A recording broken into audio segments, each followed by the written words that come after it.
All right, Shalom. First and foremost, I want to give all praise, glory, and honor to Yahweh, Ba'ashem, Yahweh Shai, Ba'ashem, Rachak Kodash.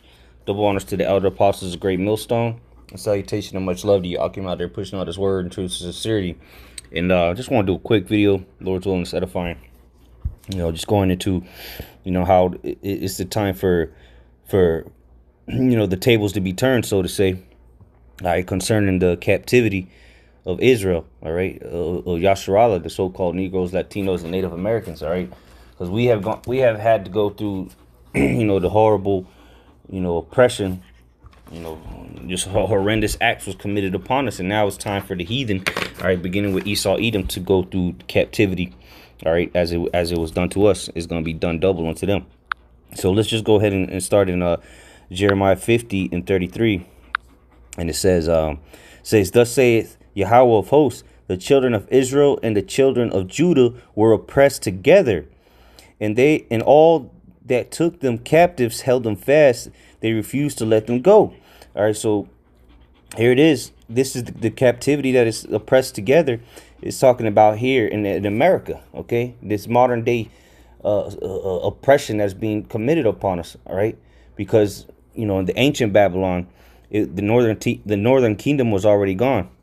Okay, the northern kingdom was already on this side of the world in the time of ancient Babylon. Okay, this captivity, all right, the suppression that is talking about the children of Judah and the children of Israel being oppressed together is talking about right now, right here, right now. Okay, mainly here in America. All right, because you have all the 12 tribes here in America, from Judah, Benjamin, Levi, all right, Ephraim, Manasseh, Issachar, okay, Simeon, Naphtali, Zebulon, all the tribes are here being oppressed, man, catching all kind of hell. Okay, and what it says, those that took us captives, they held fast and they refused to let us go, because here it is to this day, we still in the hand of those that stole us, man. Okay, and let's see what the judgment for that is. What is that? Brain fart. I can't think of it right now. Let me just type it in. Maybe is it 20? Okay, well, let's just type it in.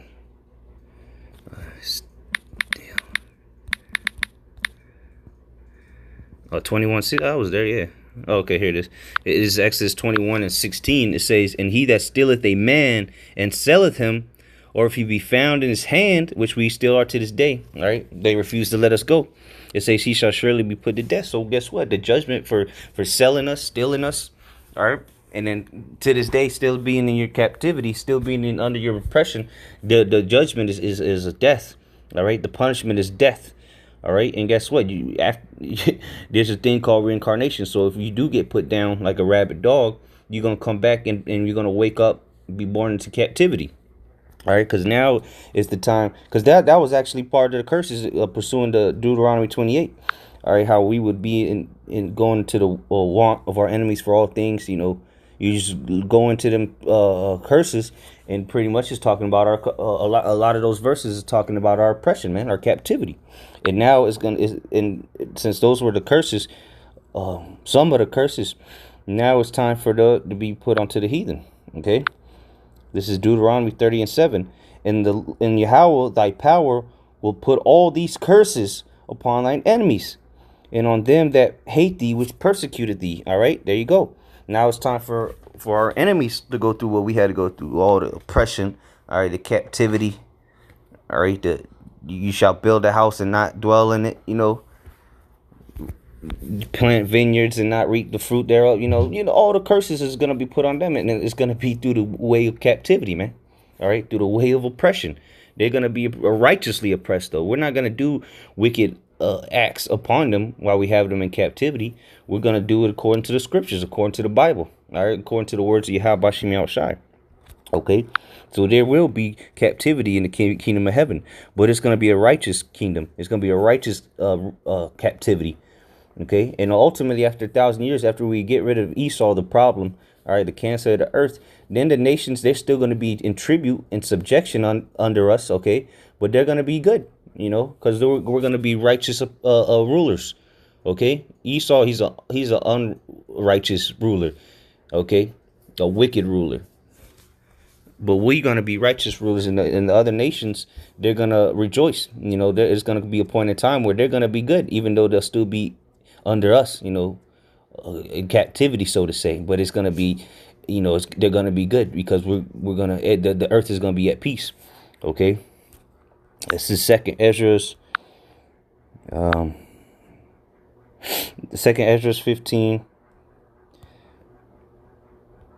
And verse 50, I start at 55. It says, the reward of thy whoredom shall be in thy bosom. Therefore shalt thou receive recompense. All right. Mainly talking about here in America, man. All right. That great whore that rideth upon the beast. All right. Because this is where the greatest atrocities of our captivity were committed. Okay. Here on the Americas. Okay. North, Central, and South America, you know, and Caribbean islands, but mainly here in America. Okay. So now they're going to be the devils that did it, okay? The nation of people that propaganded it, okay? They have to be recompensed for it, okay? Verse 56, like as thou hast done unto my chosen. Who is the chosen of the Lord? All right, the chosen are the Israelites, all right? The chosen are the Israelites. That's the chosen people of the Lord, all right? And the Lord does have, he do have favorites, man, okay? The Lord has favorites. He has a favorite bird. He has a favorite plant, a favorite vine, a favorite tree, a favorite everything. He got a favorite of everything. Favorite cattle, okay? And guess what? He got a favorite people. He got a favorite land. All right, so of course he's gonna have a favorite people, which is are chosen. All right, it's the Israelites. All right, and look what has been done unto them. Okay, all throughout history, but mainly here in America. But look, we've been through the Egyptian captivity. All right, the Syrian captivity, the Babylonian captivity, the Medo-Persian captivity, all right, the Greeks, all right, the Romans, and today, man, the beast, under this beast system.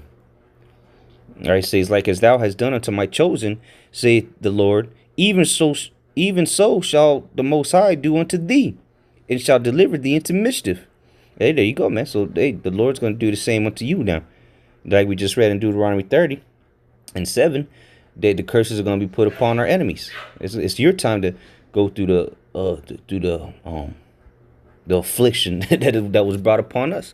All right, let's keep going. It says, verse 57, that thy children shall die of hunger, and thou shalt fall through the sword. Thy city shall be broken down, and all thine shall perish with thee, with the sword in the field. So hey, that's how it's going to begin, man. By the Lord bringing down His kingdom, or bringing down your rulership. Okay. And it's the end of your the beginning of your captivity. All right, the end of Esau's kingdom marks the beginning of his captivity. Okay, and don't worry, you're not going to be alone for those 1,000 years that you remain on the earth. Okay, you're going to be accompanied with the other heathens, because hey, we didn't forget about them. They put all those captivities I mentioned. All right, beginning in Egypt, those were heathens. Those are the other nations as well. All right, the dogs that lick the wounds, you know. Okay, so they gotta pay too. The only difference between them and the rest of the heathen and Esau is that at least they get to stay around. You know, they get to stay around and enjoy the kingdom of heaven too. Not like Israel, of course. Don't even think that. But they're gonna be around after those 1,000 years. Okay. All right. So you know, and now we're just gonna go into these through scriptures. You know, a couple of scriptures. You know, further proven that this must come to pass. All right, we're going to get the famous one, Revelation 13, verse 9. If any man have an ear, let him hear. He that leadeth into captivity shall go into captivity. All right, so Esau, Edom, led us into captivity, okay? He oppressed us. Okay, he oppressed Judah and Israel together. So guess what? Now, according to the scripture, biblical scripture, and this is prophecy, now they have to go into captivity for what they did. All right, we read earlier, then he gonna do unto thee as thou hast done unto my chosen, you know. Says, he that killeth with the sword must be killed with the sword. How has Esau, Edom conquered the whole world? Salah, how did he conquer the whole world? How did he come here, all right, into the Americas and take this land? With the force of the sword, all right? And the sword is just an instrument of death, man. And all these things that Esau's inventions, all right, the gun, the sword, all right, the diseases, okay, Planned Parenthood, drugs. Oh, this is the sword, man. And the Esau's got to pay for it now, man. It says here's the patience and the faith of the saints. So the patience and the faith of the saints is what? To see those that led us into captivity go into captivity. And those that kill us with the sword must be killed with the sword. It didn't say maybe or, it's possibility. It says they must be killed with the sword. Okay? And this is how we're going to put you in captivity, man. And it's going to be an honor. All right? The saints are going to have an honor doing this. Okay? This is Psalms 149, and I'm gonna start at 4. For Yahweh taketh pleasure in his people; he will beautify the meek with salvation. Let the saints. All right, remember we just read about the saints. This is the faith and the patience of the saints. It says, and let the saints be joyful in glory. Let them sing aloud upon their beds. Let the high praises of the Most High be in their mouth and the two-edged sword in their hands. So, hey, just because why are the saints gonna have those two-edged swords? Because he that killeth the sword must be killed with the sword. So they guess what? They're gonna be coming with the Yahushua with them swords in their hands to fulfill that prophecy. All right, verse 7, to execute vengeance upon the heathen, not just Esau, the heathen, but mainly Esau, because he's our mortal enemy. He's our arch nemesis, so to say. It says, and punishments upon the people, to bind their kings with chains and their nobles with fetters of iron. What happens when you're in chains and fetters of iron? You are in captivity. Okay, the hardcore variety. Okay, just like we went through that. You right? You go into Google and type in yoke of iron or chains. Chains or fetters of iron, that you're gonna see a bunch of slave photos, and the only reason they don't have photos like that of the Northern Kingdom, which I'm sure you could find some out there, you will find some, but not as much as the so-called Negroes, it's because there wasn't cameras at that time, okay?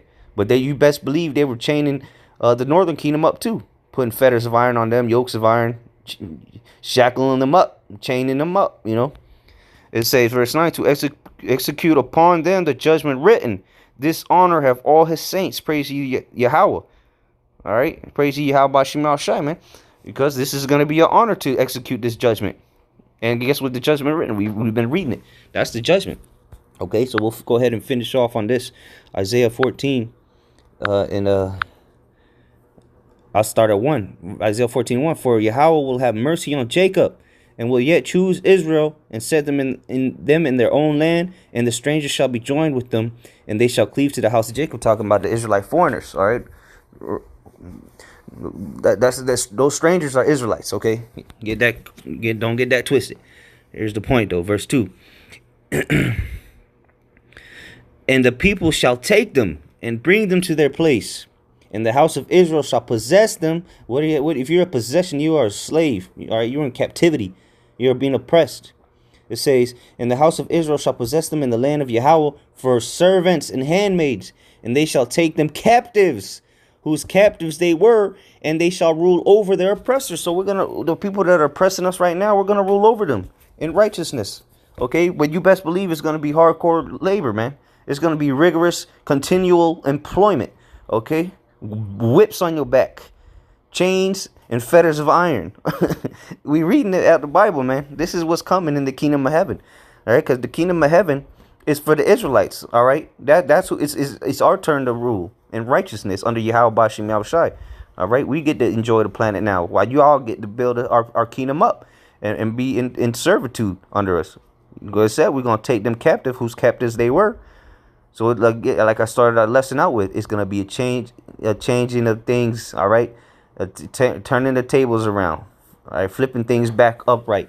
Because Esau put everything, it said turning things upside down. Well, Yahweh Shai is coming to set it up right again, man. Turn it the right way, how it should be. And it should be with Israel on top, ruling over the nations. All right, so you can't say, oh, well, that's not righteous. Well, it is righteous because the Lord allowed all these heathens to rule over us and oppress us and hold us captive. So it's only right that the same thing that was done unto us must be done unto them. All right, let's see. We'll close out on this. No, I'll just get straight to the point.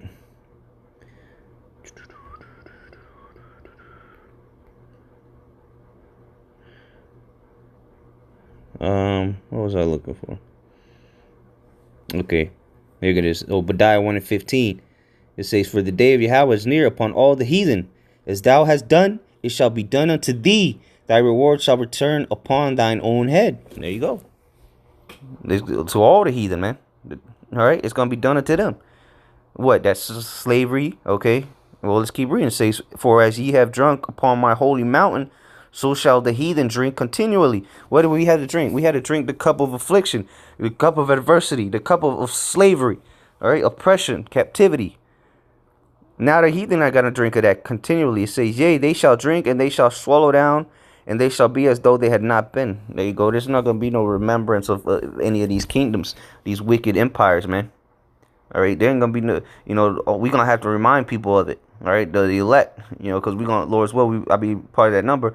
We're going to have the remembrance of this place while everybody else ain't. You know, we're going to have to show them. The ones that getting brought back into the kingdom, you know, the 2/3, you know, they're not going to remember none of this. You know, but you best believe we're going to tell them. These going to be accounts written about and talked about in the kingdom. You know, story time, you know, your story time, you read your kids a story before bed. This is what we're going to be telling them about. And they're going to be astonished. They're going to go, no way, you know, ain't no way, you know. Esau was ruling over us. Yep. Hey, but then they're going to look out from the palace and see the heathen in subjection. That's why it's going to be mind-blowing, you know, for them. But, hey, you know, with that, Lord's will, just edifying.